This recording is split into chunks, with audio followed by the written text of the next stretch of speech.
Hi, I'm Nick Kayat here at Fringe Central talking with Momo from The Momo Show. What's up, Nick? Hi. Hi, how are you? I'm doing good. So, Momo, can you tell us a little bit about where you're from? Not too many people with the name Momo. Could you just give us a little background information? My brother. Momo is short for Mohammed. Come from Morocco. I'm the best, let's say, export after hashish. Uh-huh. And what does that mean? Hashish? Hashish. I've never, never smoked hash? Oh, I see what you mean. Yeah. Okay. And what show are you a part of? I'm doing my one-man show called Momo Show. It's a mix of stand-up comedy and physical comedy. Okay. And how long have you been doing stand-up and physical comedy? Stand-up is probably much about 10 years ago. 10 years. I was a former clown for Cirque du Soleil, doing clown and mime, basically. You see, what you have in front of you is a mime.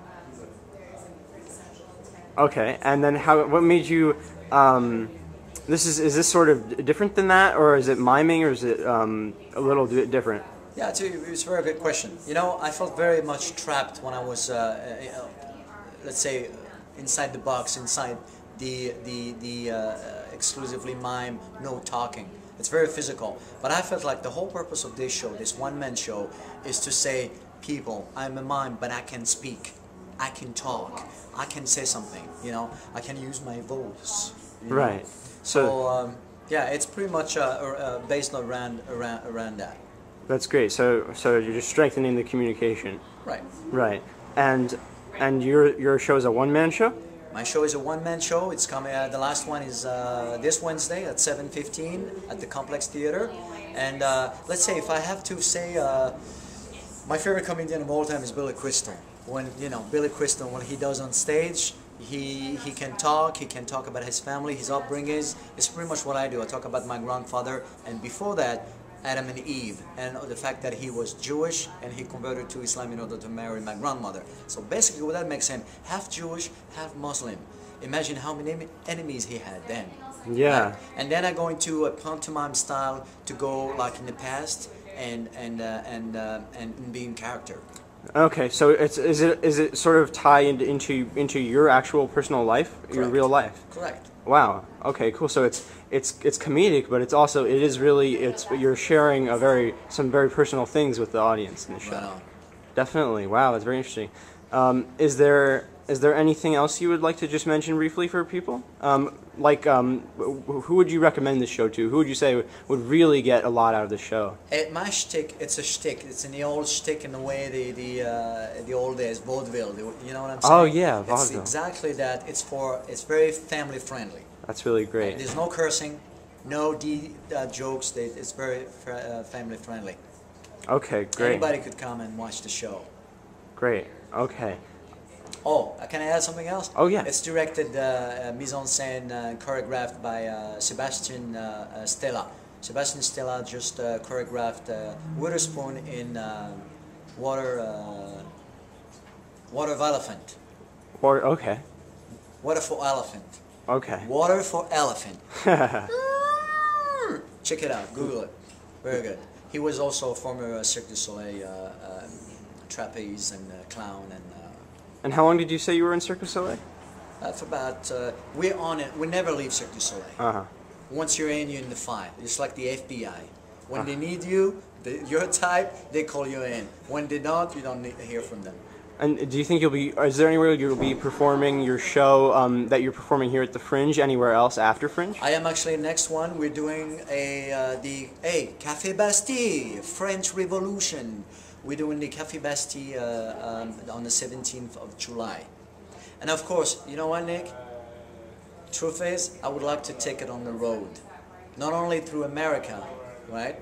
Because also, I talk about the fact that I'm half Muslim and half Jewish, right? It's also kind of educating people about Islam, post 9/11. And so, around America, but also the laugh, all for laugh at Quebec, Canada, France. Cool. So you're in a way you're kind of using comedy a little bit to sort of try and bridge a little bit between cultures and have people who aren't from an Islamic culture That's right. learn a little bit about it, and through the medium of comedy and miming and that That's kind wonderful, of thing. man. You know, when I grew up, I'm thinking, if where are the Arabs and Arabs or Muslims performers in Hollywood? You know, I don't see that. Like, I'm not represented. We're not represented. I thought to myself, if Hollywood doesn't come to Muhammad, I'll go to Hollywood, right? But there's a lot of new talent, especially at the Hollywood Fringe. There's a lot of talent from that background, from Islamic background, that need to express themselves, need to say something and give our story a little bit. You know, just like the Jewish people did it, just like the African American did it. You know, we're following the trail. That's very cool, and it's a very cool medium choice that you're doing it through that kind of vaudeville style. That's very cool. And we're using laughter. Muslim can laugh. We laugh at ourselves. Yeah, that's great. All right, and this was an interview with Momo from the Momo Show, and his show will be playing. When's your next show? The last show is this coming Wednesday at 7:15. We'll be at the theater. What? At the Complex Theater. I got my D over there. At the Complex Theater. At the Complex Theater.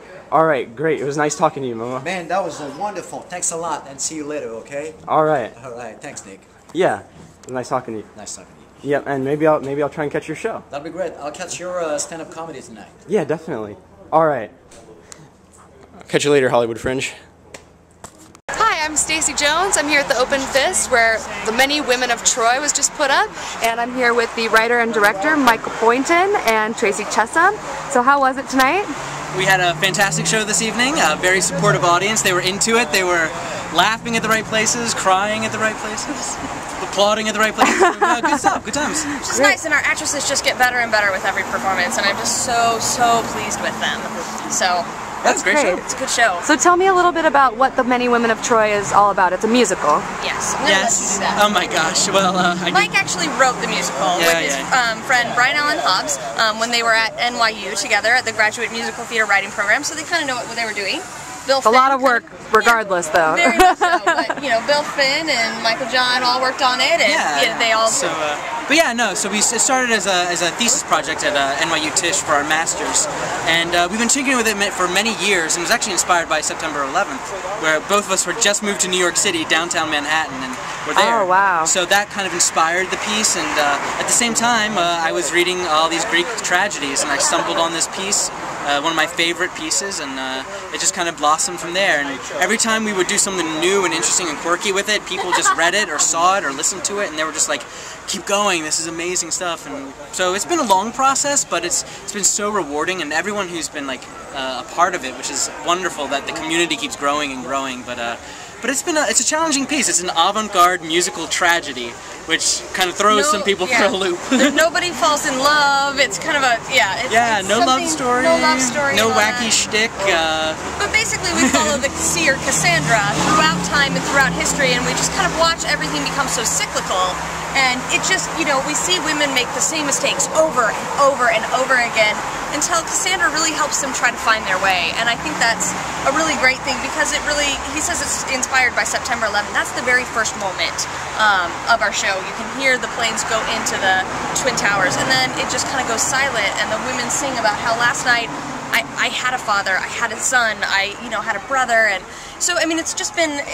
It's a great place to go, and then we move, throughout time. We go to Columbine, we go to Korea, we go to, the 1950s and the Red Scare, and all of these different things. We're moving throughout time so fast, but it just kind of shows we're not really learning from history, and I think that's one of the great things about this piece, is that Mike really kind of brings that to the forefront and realizes that, we're not learning from our own history, and we really need to wake up and do that. It's very unique to do it to music, too. That's, I haven't heard of anything like that. Yeah, well, it is kind of new and experimental in that way, because we take a lot of the musical forms, and if you think about it, as I tell people all the time, like Greek tragedies were musicals. Like they were sung, they were danced. So like that was the first impetus to inspire me. Is like this will totally work. This form worked because it did work. The Trojan Women, Euripides' original, was technically a musical with singing and dancing. So taking that as the kernel and just going with that, and trying to find the specificity of each individual journey and yet the universality of the human experience.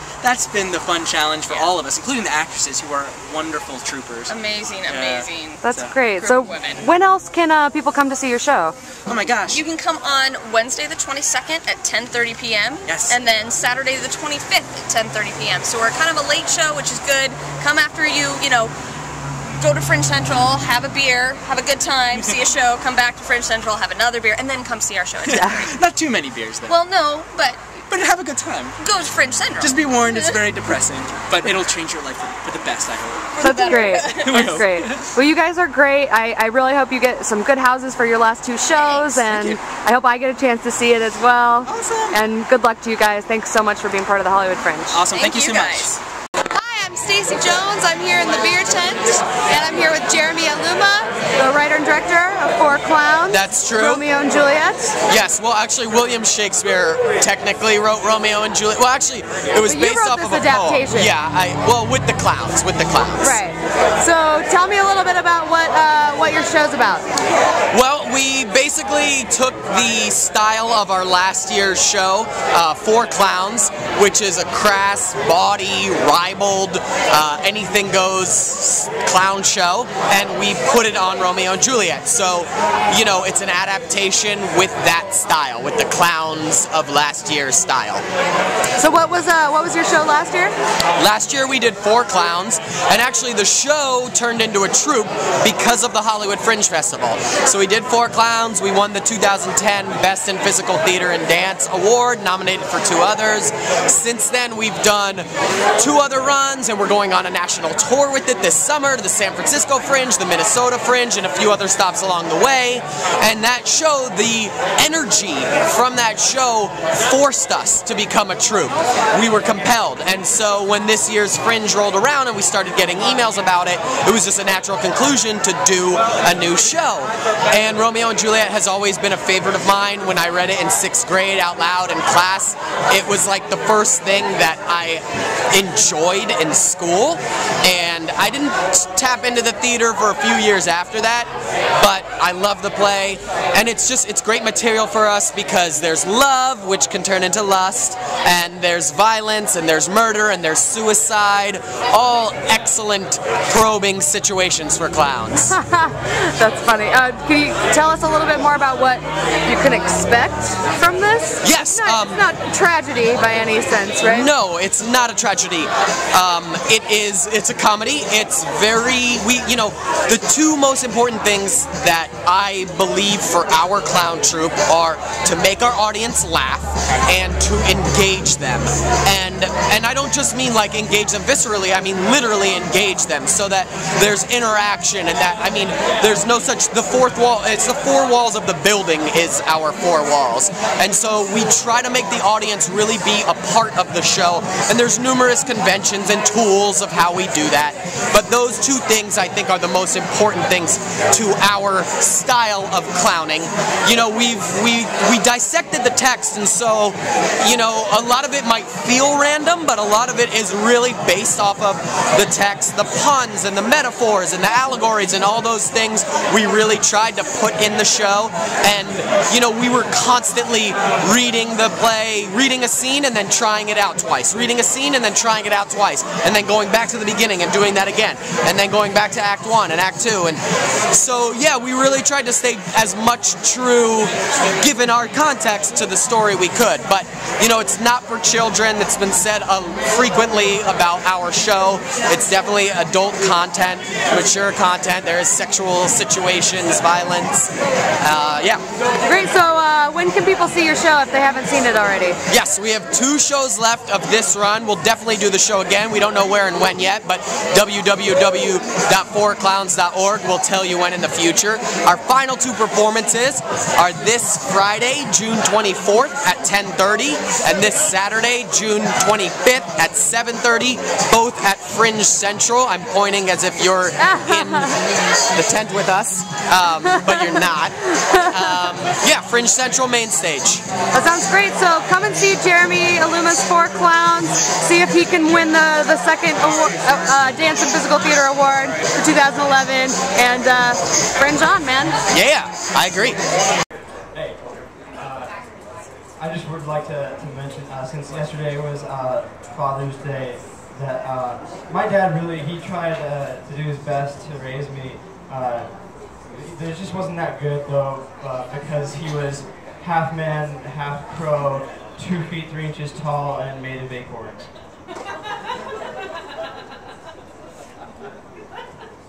I'm gonna name my son Nobody, and then when someone says nobody's perfect, he'll give me a hug and tell me how clever I am.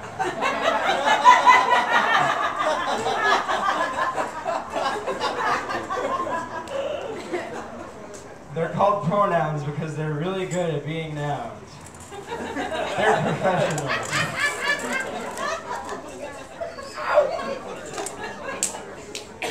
If I draw all over my body with a highlighter, will people think I'm important?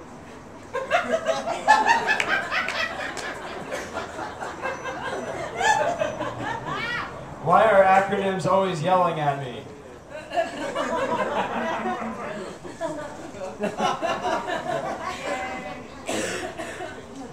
I would make a really good cowboy if cowboys drove cars instead of white horses, and if they weren't so tough all the time.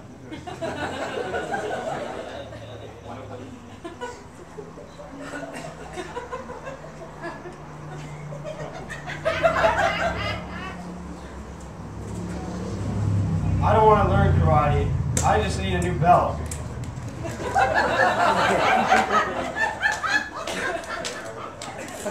It's kind of like surprising. You'd think that by now, like with all this vampire stuff going around, you know, Twilight and stuff, that scientists would have figured out a way to put tiny little crosses in our blood cells. I still having a hard time deciding whether I'm Team Edward or a Crip.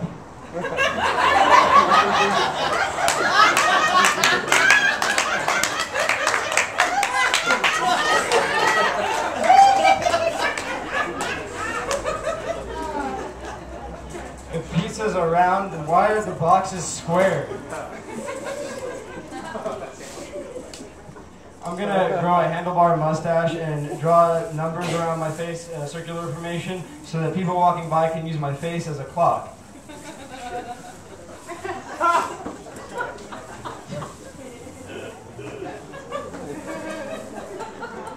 I like that my bank can text me my account balance, but is adding LOL at the end really necessary?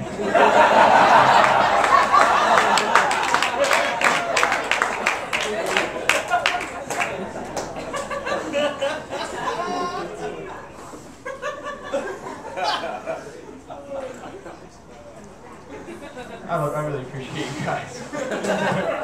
I know some of these are a little, they're funny in here.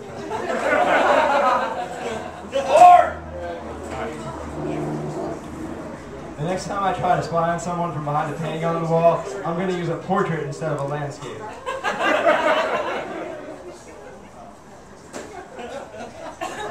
You wouldn't believe how many times Da Vinci had to paint the Mona Lisa before he finally got one where she wasn't blinking.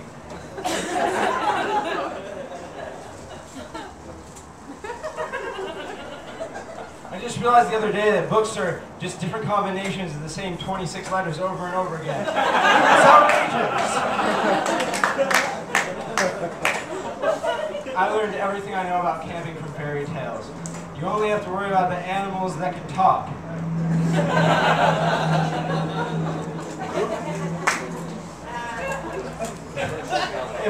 If only I can prevent forest fires. I guess that explains all the forest fires. Can't be everywhere, man.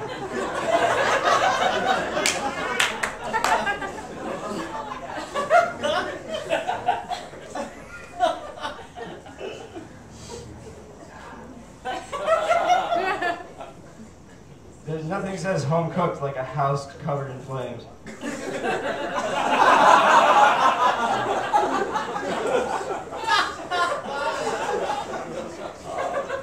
There must be some trick to fighting fire with fire, because when I tried it, my kitchen just had twice as much fire in it.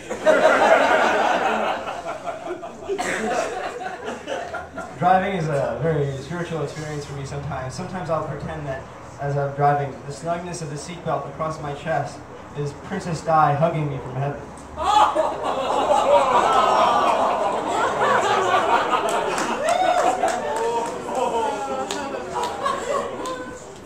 All restaurants are drive-through restaurants if you drive hard enough.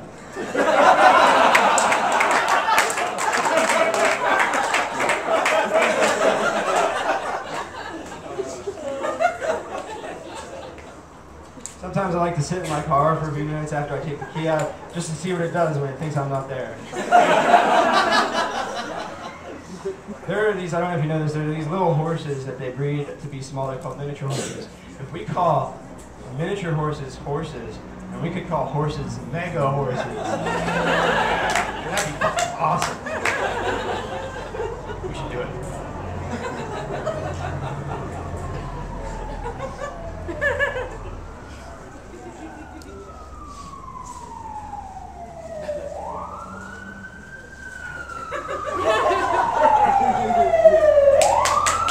Go get him!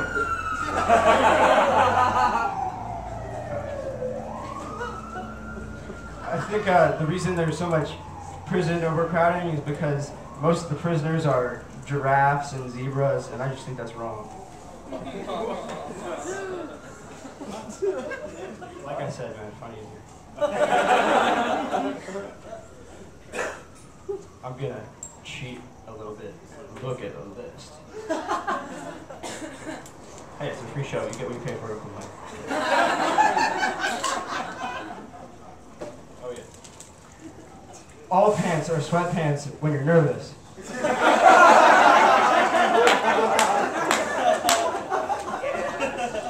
Lint is clothing's proof. I stopped going to weddings as soon as I realized that a bakery will just give you a wedding cake if you just ask for one. I used to try to play the guitar, but like it was just too hard for me to play the notes, so now I play the cymbals. Yeah, because there's only one note.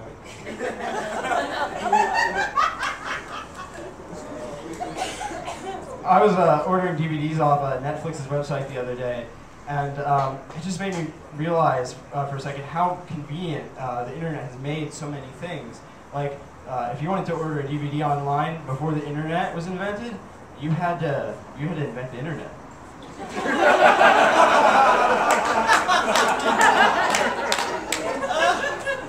I like to imagine that Pandora sends the artists an email message every time I give them a thumbs down on a song.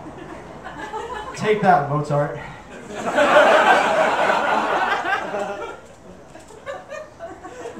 If Abraham Lincoln could see how the Republican Party has changed since he was president, he would be really old.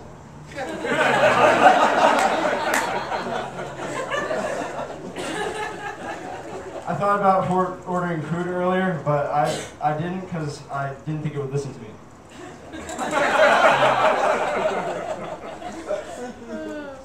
Sometimes I just lay out in the desert to mess with the vultures. Still alive. Thank you guys very much. That's all.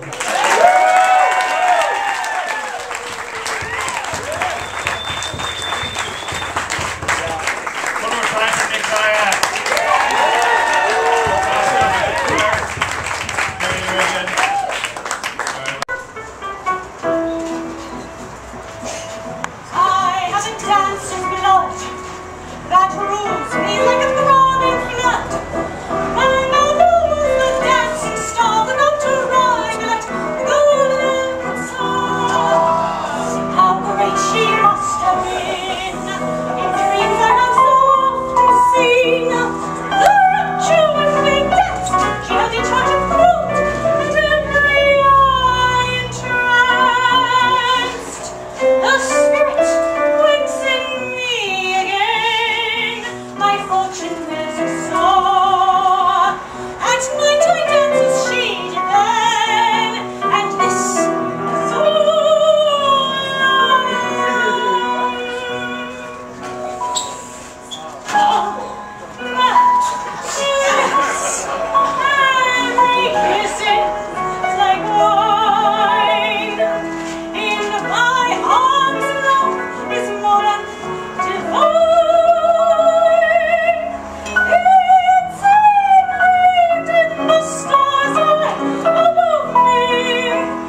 Julia.